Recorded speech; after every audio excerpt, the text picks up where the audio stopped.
দেবী, এবারে সাধের অনুষ্ঠান শুরু করুন।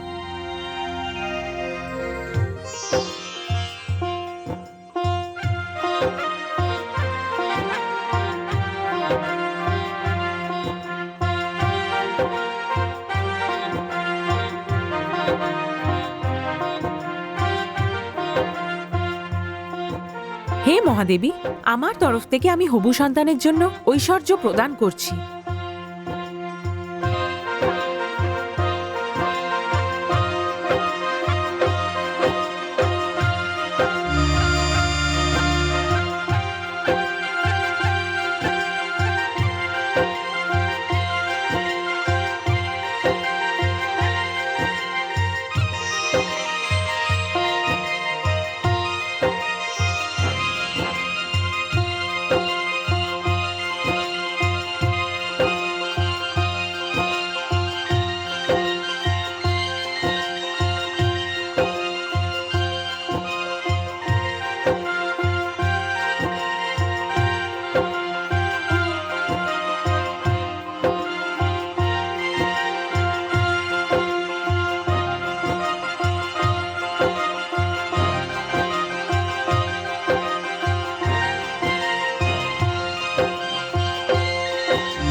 দেবী পার্বতী, আপনার হবু সন্তান যেন বিদ্যা, বুদ্ধি এবং জ্ঞানের ভণ্ডার হয়।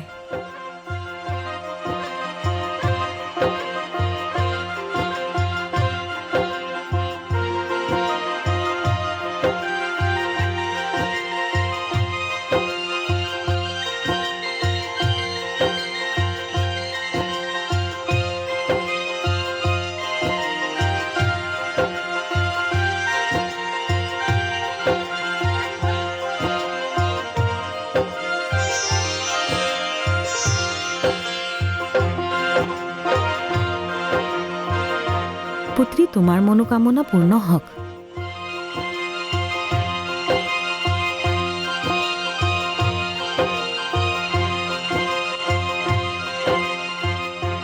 হে ভবানী, হে মহাদেবী, হৃদয় থেকে আমাদের শুভকামনা স্বীকার করুন। হে মহাদেবী, আপনার গর্ভ হতে এমন সন্তান ভূমিষ্ঠ হোক যে সর্বশক্তি, সর্বগুণ ও সর্বসিদ্ধি সম্পন্ন হোক, যে পাপীদের সংহার করে ও পুণ্যতাদের অভয় দান করে। হে সমস্ত অতিথিগণ, আজ আমি ধন্য হয়ে গেলাম। হয়তো কদাচিৎ এরকম শুভ মুহূর্ত সৃষ্টিতে কখনো এসেছে কিনা জানি না। আজ আমার পুত্রী পার্বতীকে মাতা লক্ষ্মী ঐশ্বর্য দিয়েছেন। মাতা সরস্বতী তাকে বুদ্ধি, বিদ্যা ও জ্ঞানের ভাণ্ডার দিয়েছেন।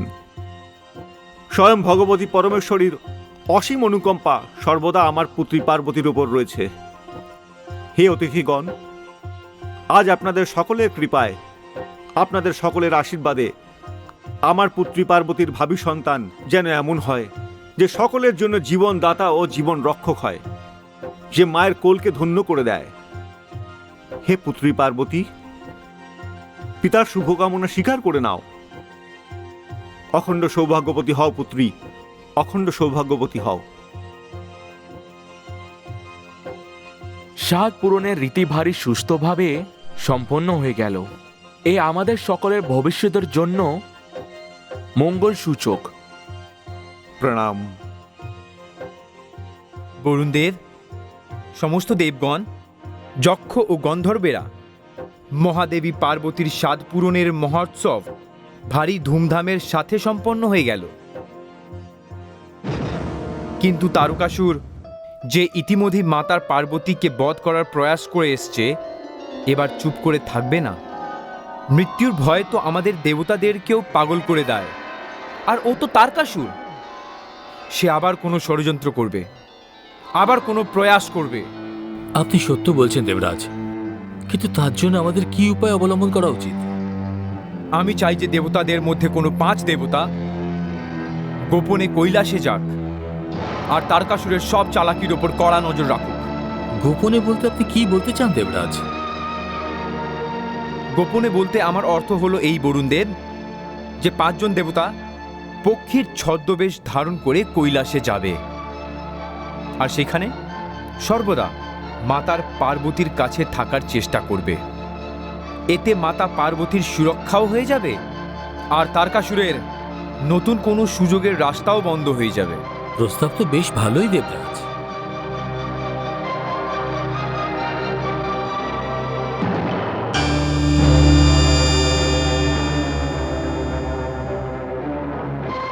যথাজ্ঞ দেবরাজ। দেবরাজ। আপনাদেরকে ছদ্মবেশ ধারণ করে কৈলাসে যেতে হবে, আর সেইখানে সর্বদা মাতা পার্বতীর কাছে থাকার চেষ্টা করতে হবে। যথাজ্ঞ দেবরাজ।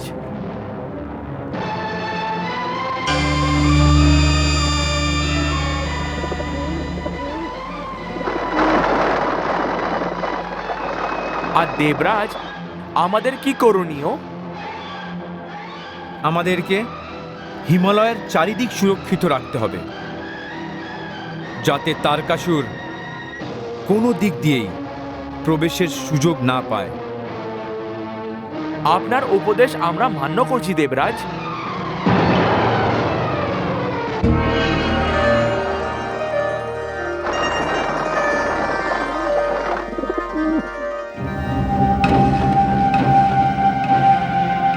মহারাজ, আপনি বসে আছেন, কিন্তু সময় নিচের গতিতে বেড়ে চলেছে। মনে রাখবেন, যদি একবার সময় সঙ্গ ছেড়ে দেয়, তাহলে মৃত্যুর হাত থেকে পরাস্ত হওয়া থেকে কেউ আপনাকে বাঁচাতে পারবে না। তাই উঠুন, আর ওই বালককে তার কাজ হতে বিরত করুন। থামান মহারাজ, থামান। কপালে ভয়, আমি তোমাদের দুজনকে স্মরণ করছি। বলুন আমার অন্নদাতা, আপনি আমাকে স্মরণ করেছেন। হ্যাঁ, নিয়তি আর তোমাদের অসুর সম্রাটের মধ্যে এক ভয়ঙ্কর যুদ্ধ চলছে।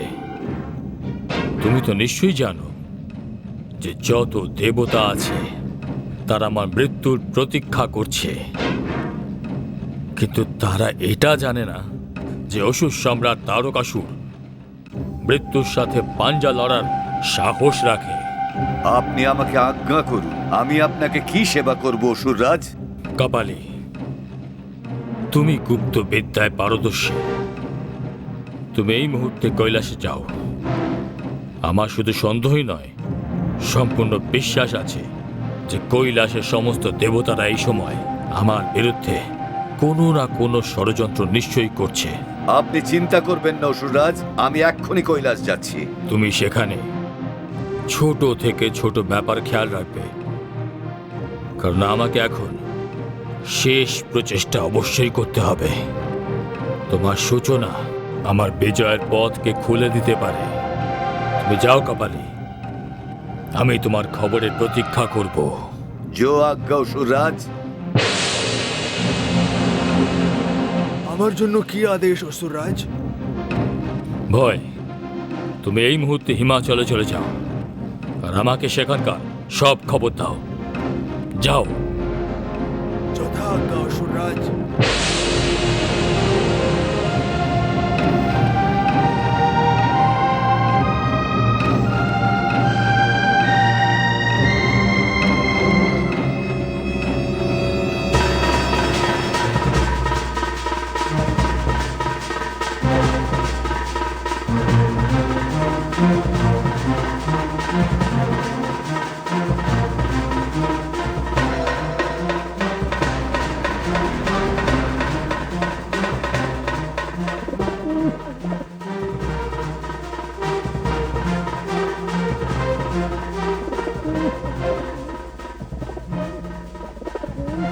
আরে, অসুররাজ তো বলেছেন এখানে দেবতারা মিলে ষড়যন্ত্রের পরিকল্পনা করছেন। এখানে তো এই 5টা পায়রা ছাড়া আর কিছুই দেখা যাচ্ছে না। অসুররাজ নিজেই চিন্তা করছেন, আমাকে গিয়ে অনেক খবর দিয়ে দেওয়া উচিত।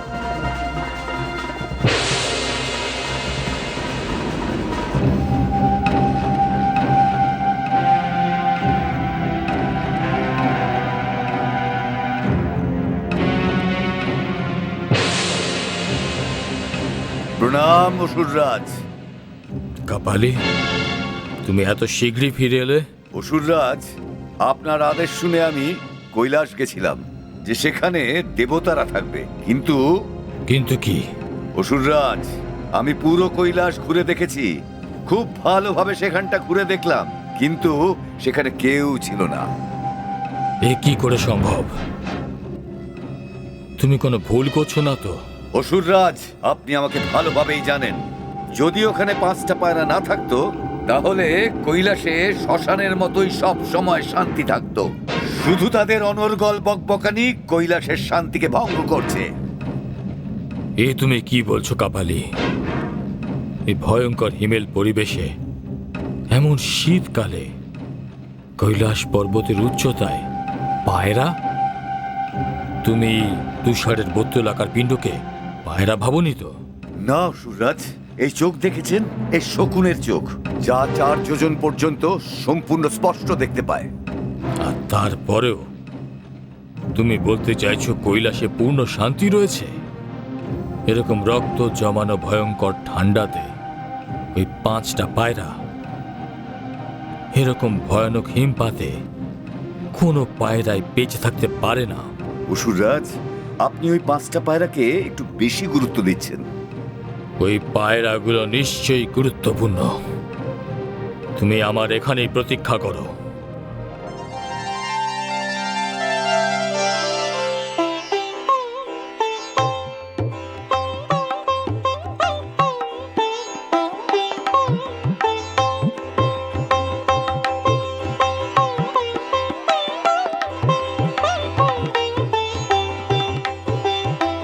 আপনি এইভাবে কি দেখে চলেছেন স্বামী? আমি দেখছি মহাদেবী, মাতৃত্বের আভা আপনার মুখমণ্ডলের সৌন্দর্য বাড়িয়ে তুলেছে। আপনার রূপ বহুগুণে বেড়ে গেছে দেবী। দেবাদিদেব, এইসব আপনারই চরণের প্রতাপ হয়েছে, আপনারই আশীর্বাদের ফলাফল। আমার মধ্যে কোনো বিশেষত্বই নেই। না দেবী, শিবের শক্তি হয়ে আপনি এই ধরনের কথা বলছেন? আমার কাছে তো আপনি সত্যি, আপনি শিব, আর আপনি সুন্দর। না না দেবাদিদেব, আমাকে আপনি নিজের চরণেই থাকতে দিন। সত্যম শিবম সুন্দরমের তো আমি পূজারিনী, আমি অরাধিকা। দেবী, হ্যাঁ স্বামী। স্বামী দেখুন তো, এই 5টি পায়রা এত ঠান্ডায় কি সুন্দর লাগছে।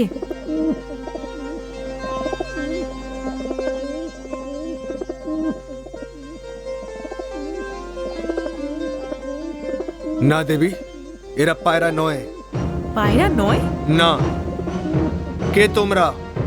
নিজের বাস্তবিক রূপে আমার সামনে এসো, না হলে আমি এখনই পুড়িয়ে ভস্ম করে দেব।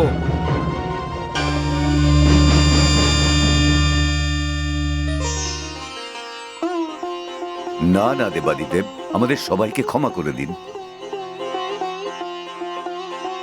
আমরা জানি আপনার কোপের আগুনে কামদেবের কি দশা হয়েছে। আমরা সবাই এখানে দেবরাজের আদেশে বিশেষভাবে মাতা পার্বতীর সুরক্ষার জন্য এসেছি। এরা দেবগণ। হে দেবগণ, আমাকে ভয় পাওয়ার কোনো প্রয়োজন নেই। দেবরাজ ইন্দ্র আপনাদেরকে এখানে পাঠিয়ে উপকার করেছেন। উনি একজন শুভচিন্তকের মতন কাজ করেছেন। যান, আমি আপনাদের কৈলাসের সর্বত ভ্রমণ করার অনুমতি দিচ্ছি। হে দেবগণ, অনেক অনেক ধন্যবাদ। আপনারা আমার রক্ষার জন্য এলেন। যথাজ্ঞা দেবাদিদেব।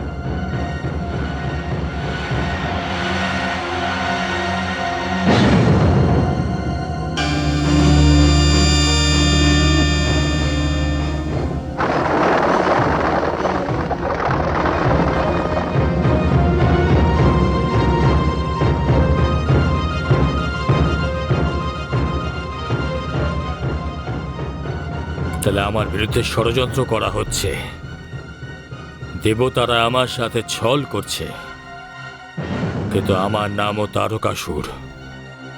দেখাবো আমিও ছলের উত্তর কিভাবে ছল দিয়ে দিতে পারি। মহারানী, মহারানী, মহারানী, কি ব্যাপার স্বামী? মহারানী, আমাদের শীঘ্রই কৈলাস যাত্রা করতে হবে। আর হ্যাঁ মহারানী, আমি সেই নির্মলা ধাইকেই সঙ্গে নিয়ে যাওয়ার সিদ্ধান্ত নিয়ে নিয়েছি, যে পার্বতীর জন্মের সময় আপনার কাছে ছিল। এত আপনি খুবই ভালো কাজ করেছেন। হ্যাঁ মহারানী, আর মহারানী নির্মলা ধাইকে আনার জন্য আমি মহামন্ত্রী মশাইকে পাঠিয়েছি। এমনিতেও নির্মলা ধাই আমাদের রাজ্যের অতি সম্মানীয় মহিলা। উনি এসে পড়তেই আমরা কৈলাসের উদ্দেশ্যে যাত্রা করব। আমিও শীঘ্রই কৈলাস যাত্রা জোগাড় যন্ত্র করে ফেলছি গে। মহারানী, যা কিছু করার আছে অতি শীঘ্র করুন। হুম।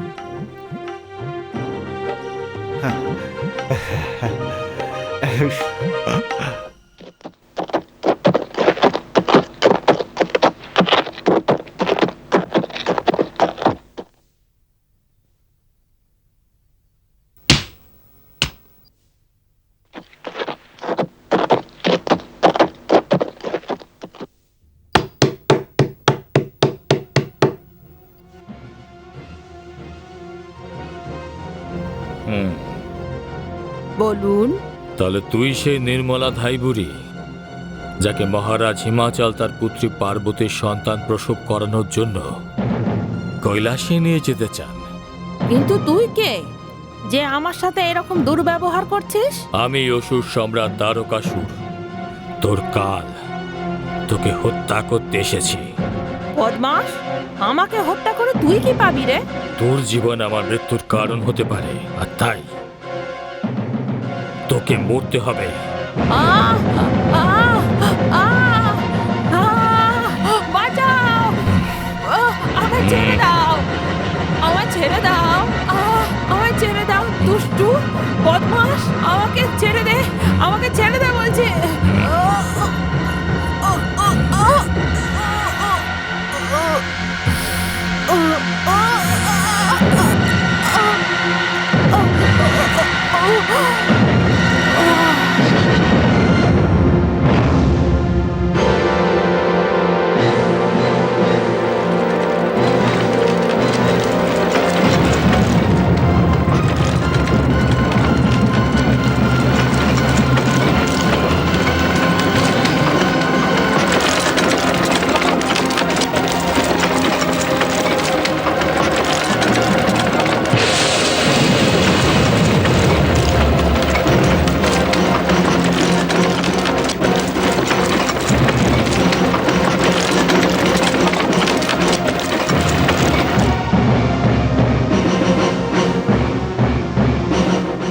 ধাইমা, ধাইমা।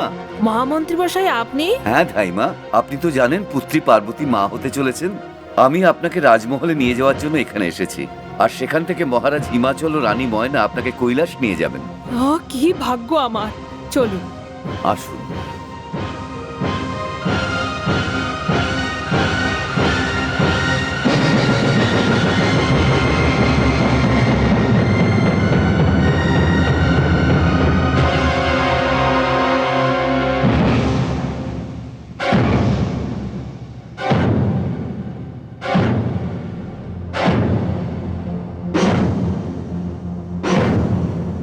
মহারাজ, সমস্ত প্রস্তুতি হয়ে গেছে নি? কিন্তু মহারানী, আমার খুব অবাক লাগছে, মহামন্ত্রী এখনো কেন এলেন না? মহারাজ, হ্যাঁ? ক্ষমা করবেন মহারাজ, আমার আসতে একটু দেরি হয়ে গেল। মহামন্ত্রী, আপনি একা? ধাইমা নির্মলা আপনার সাথে আসেননি? ওনাকে আমি আমার সঙ্গে এনেছি। কিন্তু উনি কোথায়? ধাইমা। প্রণাম মহারাজ, প্রণাম মহারানী। প্রণাম ধাইমা। ধাইমা। আসুন, আপনাকে স্বাগত জানাই। এ আমার সৌভাগ্য মহারাজ। আপনার পুত্রী পার্বতীর জন্ম আমারই হাতে হয়েছিল, এখন তার সন্তানের জন্ম আমারই হাতে হতে চলেছে। আমাদের শীঘ্রই কৈলাসে যাওয়া উচিত, শুভ কার্যে দেরি করা উচিত নয়। আপনি সঠিক বলেছেন ধাইমা। আসুন, চলুন মহারানী।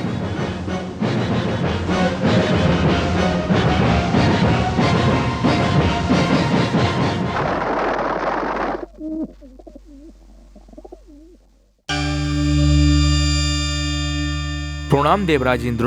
প্রণাম। বলুন, কৈলাসের কি খবর? দেবরাজ, সেখানে সব কুশল মঙ্গল আছে। আমরা নিয়ত পরিস্থিতির নিরীক্ষণ করে চলেছি। এখনো তারকাসুর দিক থেকে কোনো রকম বিপদের আবির্ভাব হয়নি। আর হ্যাঁ দেবরাজ ইন্দ্র, শীঘ্রই সে সমাচার আসতে চলেছে যা প্রতীক্ষা আমরা দেবতারা করছি। হ্যাঁ, সেই সমাচার তারকাসুরের বিনাশ আর আমাদের সকলের দেবতাদের দুঃখের দিন শেষ হবে। আপনাদের সাথে সাথে ওইখানে কৈলাসে সমস্ত দেবতারা ঘাঁটি আগলে রয়েছেন। ওইখানে তারকাসুরের আসা অসম্ভব, অসম্ভব।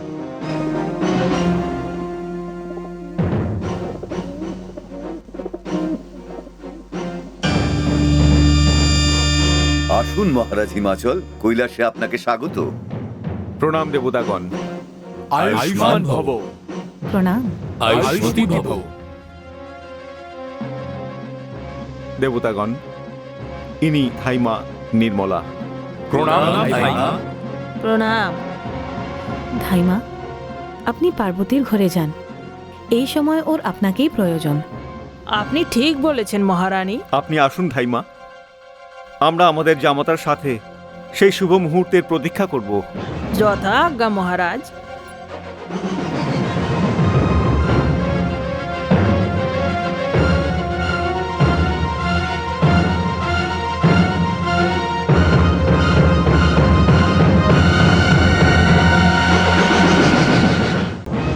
কে তোমরা?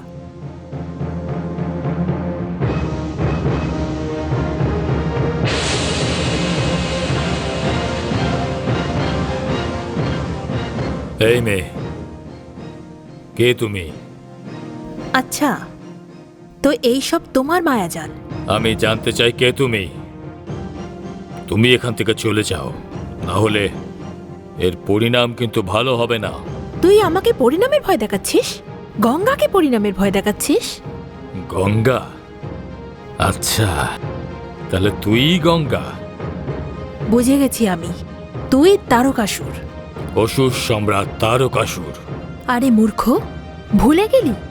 যখন আমরা দুজন ছোট বালিকা ছিলাম, তখন তুই নিজের বীরেদের পাঠালি পার্বতীকে বধ করার জন্য, আর ওরা সবাই বীরগতি প্রাপ্ত করলো। আমি বললাম না তুই এখান থেকে চলে যা। আমি এখান থেকে যাব না। পালকিকে শীঘ্রই রাজধানীতে নিয়ে যাও। আমার প্রতীক্ষা করবে না। আমি এই মূর্খ স্ত্রীকে এর পরিণাম অবধি পাঠিয়ে দিচ্ছি। যাও। দাঁড়াও, প্রথমে আমি তোর এই 4 বীরকে তাদের পরিণাম দেখিয়ে দিই, পরে তোকে দেখাবো।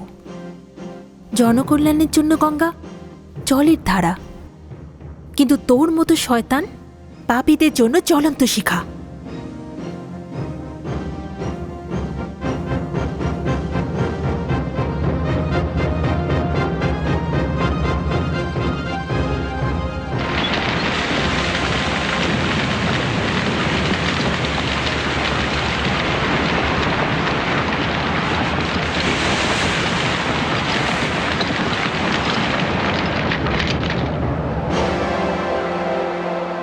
দিদি, পার্বতী, তুই পালকি থেকে বেরোবি না। বউ শ্বশুরবাড়ি আগে পালকির থেকে নিচে নামে না। পাজি, পাপি, তোর পরিণতি তো যার হাতে লেখা আছে তারই হাতে হবে। কিন্তু আমি গঙ্গা তোকে এমন বীরগতি দেব, তোর শরীর মন সবের ময়লা ধুয়ে যাবে। আমিও দেখছি তোর কত সাহস আছে আর কত মায়া আছে। তবে দেখ,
আরে দিদি, ও কোথায় গেল?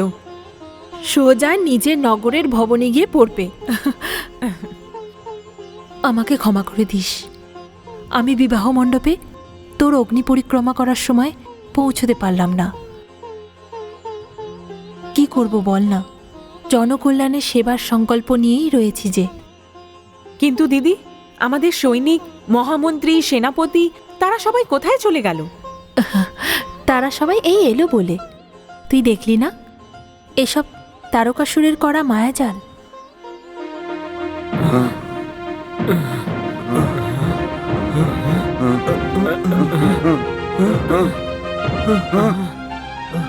আরে পার্বতীর পালকি কোথায় আছে? ওই যে। হ্যাঁ, চলো। আচ্ছা পার্বতী, সুখী থাক, এবার আমি যাই। প্রণাম মহামন্ত্রী মশাই, প্রণাম সেনাপতি মশাই। প্রণাম। কন্যা গঙ্গা, এসব কি হচ্ছে? কন্যা গঙ্গার পালকি এখানে, আর পালকি বাহক সহ আমরা ওখানে। এটা কি হচ্ছে?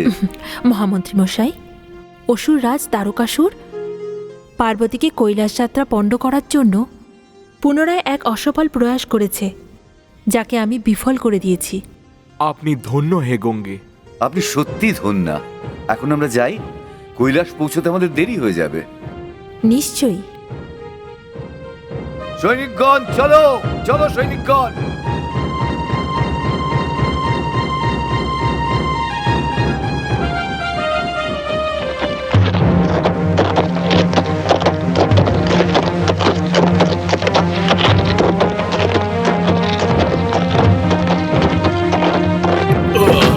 স্বামী, স্বামী কি হয়েছে আপনার? আপনি উঠুন, উঠুন স্বামী।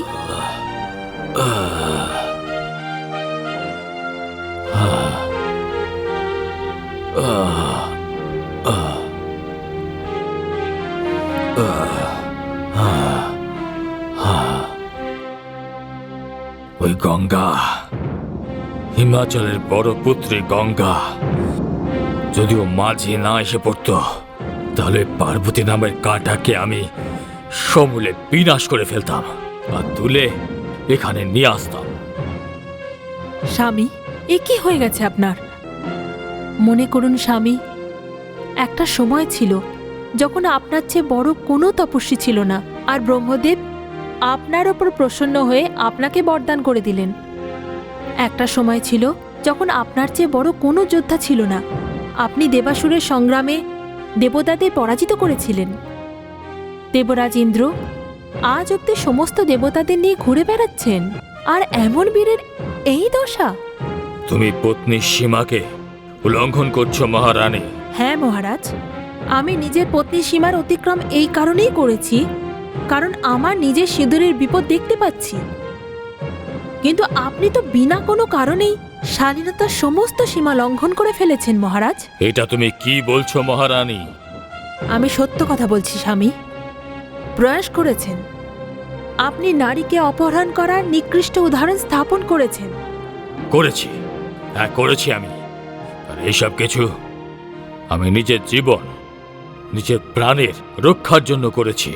আর আপনাকে এসব করতে হতো না যদি আপনি ব্রহ্মদেবের কাছে এই ব্যর্থ বর না চাইতেন। যে লোকেরা নিজের জীবনের পথের চেয়ে বেশি মনোযোগ নিজের মৃত্যুর ভয়ের প্রতি রাখেন, তাদের সারাটা জীবন মৃত্যুর ভয়ের ছায়াতেই কেটে যায়। স্বামী, মৃত্যু তো ক্ষণমাত্রেই হয়, তার জন্য জীবনের অসংখ্য মুহূর্তকে ভয়ের কাঠগৃহে তুলে দেওয়া কত অনুচিত ব্যাপার। আর আপনি জানেন এই সবের কারণ কি? এসবের কারণ কি? মহারাজ, এই সবের কারণ ওই ধূর্ত জ্যোতিষী, যে নিজের স্বভাবের নিচে নেমে গিয়েছিল। মহারাজ, ও লোভী ছিল। ও গ্রহণের মতন বিনা আমন্ত্রণে আপনার জীবনে চলে এসেছিল। আপনাকে ভয়ের এই ঘূর্ণিতে ছেড়ে ও নিজেই মনোমতো সম্পদ নিয়ে চলে গেল। ও নিজের শিক্ষার ভুল ব্যবহার করেছে। স্বামী, একজন শাসক, একজন বীর, একজন যোদ্ধা এরকম কোনো জ্যোতিষীর মুখের দিকে তাকিয়ে থাকে, তাহলে তার ফল কখনোই শুভ হবে না। ব্যাস মহারানী, ব্যাস, চলে যাও, আমার সামনে থেকে চলে যাও, তুমি নিজে অপমানিত হওয়ার জন্য পস্তাবে। না মহারাজ, আমি এরপর আপনাকে এর থেকে নিচে নামতে দেব না। আমি চলে যাচ্ছি। হ্যাঁ, মূর্খ স্ত্রী, তুমি জানো না যেটা বালককে শেষ করার জন্য আমাকে কত কম কষ্ট করতে হবে। খুবই কম, যত সামান্য। আমি দেখব ওই বালক আমার কাল হয় না আমি ওই বালকের কাল হই।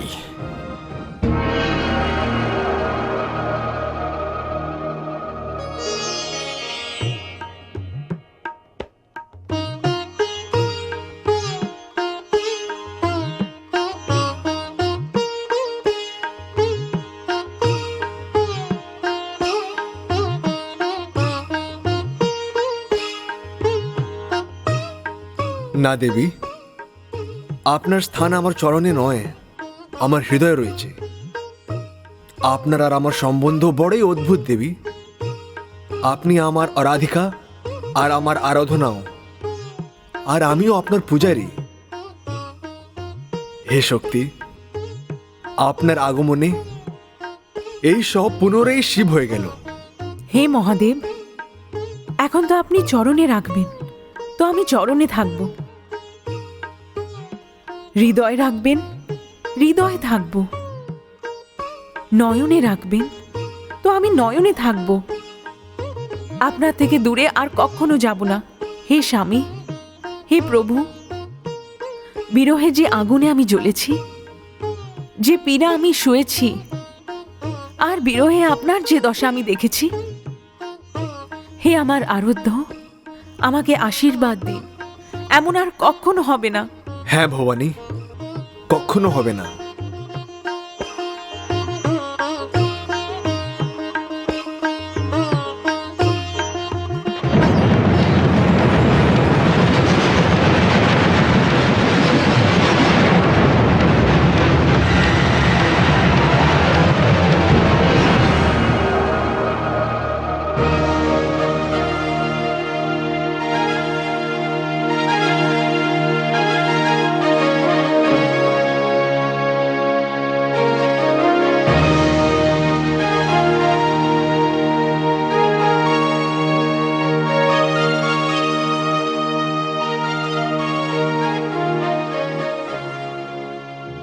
কি হয়েছে মহারানী? কি ভাবছেন আপনি? মহারাজ, যবে থেকে পুত্রী পার্বতীকে বিদায় করেছি, প্রতিটা সময়, প্রতিটা মুহূর্ত তার এই কথা মনে পড়ে যায়। দেখুন না মহারাজ, পুত্রী পার্বতীর ছেলেবেলা কত শীঘ্র কেটে গেল, যেন সময় পাখির মতো উড়ে গেল। মনে হলো না যে ও কখন বড় হয়ে গেল আর কিভাবে নিজের পতিগৃহে চলে গেল। আপনি যথার্থ বলেছেন মহারানী। সময় সত্যি সত্যি ডানায় ভর করে উড়ে গেল। আমাদের পুত্রী পার্বতী শ্বশুরের গৃহে চলে গেল, কিন্তু তার স্মৃতি এখনো হৃদয়ে রয়ে গেছে মহারানী। কখনো কখনো তো এমনও মনে হয় যেন সে এখানেই কোথাও আছে, এখানেই আছে আমাদের কাছে। মহারানী, ওর জন্ম থেকে ওর বিদায় অবধি কোনো কথাই ভুলতে পারিনি আমি, কোনো কথাই ভুলতে পারিনি মহারানী। পুত্রীর বিদায়ের দুঃখ তো মাতা পিতাকে সহ্য করতেই হয়, কিন্তু মহারানী বড়ই ভাগ্যশালী আমাদের পুত্রী। নারায়ণ নারায়ণ। দেবর্ষি নারদ, আপনি? প্রণাম প্রণাম দেবর্ষি। দেবর্ষি। আয়ুষ্মান হও, আয়ুষ্মতী হও। দেবর্ষি, আপনার আগমন সর্বদাই শুভ বার্তা বহন করে। হ্যাঁ মহারাজ, আমি এইবারও আপনাকে একটি শুভ সংবাদই দিতে এসেছি। কি শুভ সংবাদ দেবর্ষি? মহারাজ, আপনাদের দুজনকে শীঘ্রই পুত্রী পার্বতীর মাতৃত্ব প্রাপ্তির বিধি পালন করতে হবে। সত্যি? বড়ই আনন্দজনক খবর দিলেন দেবর্ষি আপনি। পর্বতরাজ, দেবাদিদেবের বংশে ওনার একমাত্র সন্তান আসতে চলেছে। আর কেন কি পিতাশ্রী ব্রহ্মার ভাগ্য রচনা কখনো মিথ্যা হয় না? এই কারণেই আপনাদের শীঘ্রই দাদু দিদা হওয়ার সৌভাগ্য প্রাপ্ত হবে। তাহলে আমরা শীঘ্রই কৈলাস যাত্রার প্রস্তুতি নিয়ে ফেলছি। দেবর্ষি, এ তো 3 লোকের জন্যেই বড়ই সুখের সংবাদ।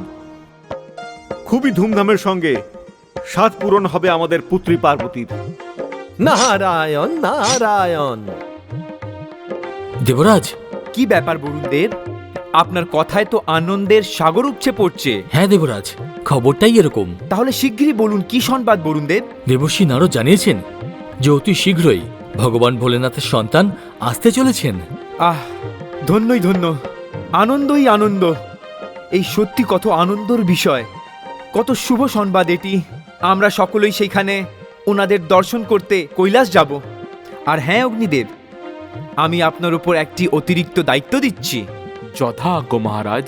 যতদিন মহাদেব আর দেবী পার্বতীর সন্তান 7 মাস পূর্ণ না করে নেয়, ততদিন আপনাকে এই হিমালয় ক্ষেত্রেই বিচরণ করতে হবে। কারণ আমার এই ব্যাপারে পুরো আশঙ্কা রয়েছে যে তারকাসুর নিজের সেনার সঙ্গে সদ্যজাত বালকের ওপর 5 বা 6 মাসে আক্রমণ করার নিশ্চয়ই চেষ্টা করবে। যথাজ্ঞ মহারাজ। চলুন আমরা সকলে ওইখানে ওনাদের দর্শন করে আসি। চলুন।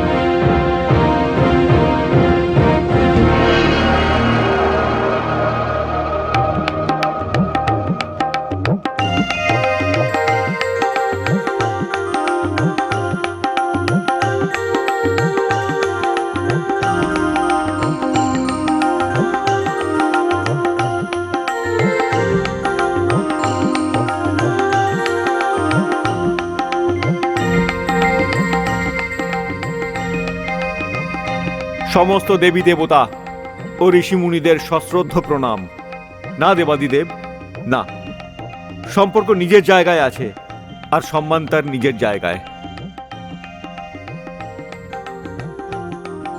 মাতাশ্রী, পুত্রী পার্বতী শত সন্তানের জননী হও। দেবীজন, আপনারা সকলে আমার প্রণাম গ্রহণ করুন। মহারানী ময়না, শুভেচ্ছা। আজ সেই শুভ সময় এসেছে যখন আমরা দেবী পার্বতীর স্বাদের জন্য এখানে এসেছি। দেবী, আপনাদেরই আশীর্বাদে আমি আগমনরত অতিথি স্বরূপকে এখনই দেখতে পাচ্ছি। আমরাও এই শুভ মুহূর্তের প্রতীক্ষায় আছি। যখন সেই সময় আসবে, আমাদের দুঃখের দিন কাটবে, আমাদের উদ্ধার হবে, আমরা শরণার্থীরা নিজেদের ঘরে ফিরে যাওয়ার সুযোগ পাবো। হে দেবাদিদেব মহাদেব, এখন কিসের প্রতীক্ষা করছেন? এখন তো কেবল ভগবান বিষ্ণু ও ব্রহ্মদেব, মহাদেবী লক্ষ্মী ও মহাদেবী সরস্বতী আসতে বাকি আছেন। আহা, হে মহাদেব, ব্রহ্মদেব ও শ্রী হরিবিষ্ণু এসে গেছেন।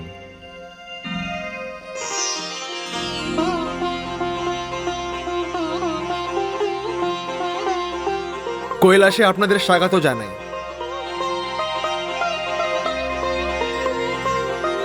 প্রণাম।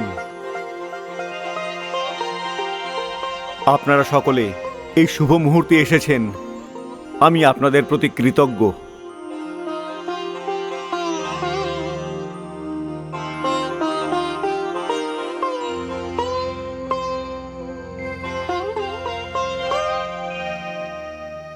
দেবী, আপনার কাছে আমার একটি বিনতি আছে। বলুন দেবী ময়না। দেবী, পুত্রী পার্বতীর সাধ অনুষ্ঠান আপনার করকমল দ্বারা হোক। আর যে কন্যার সাধ অনুষ্ঠান স্বয়ং মহাদেবী লক্ষ্মী করবেন, তার সৌভাগ্যের তো তুলনায় হয় না। উত্তম উত্তম, অতি উত্তম। আপনি আমাকে এই সুযোগ দিলেন, আমি কৃতজ্ঞ। আমি প্রথমেই 7 ঋষি পত্নীকে আগ্রহ করছি যে ওনারা দেবী পার্বতীর মাথায় হাত রেখে আশীর্বাদ আর শুভ কামনা দিয়ে ওনার আঁচল ভরে দিন। মঙ্গলায় ভগবান বিষ্ণু, মঙ্গলম গরুণধ্বজ, মঙ্গলম পুণ্ডরীকাক্ষায়, মঙ্গলায় তনোহরে।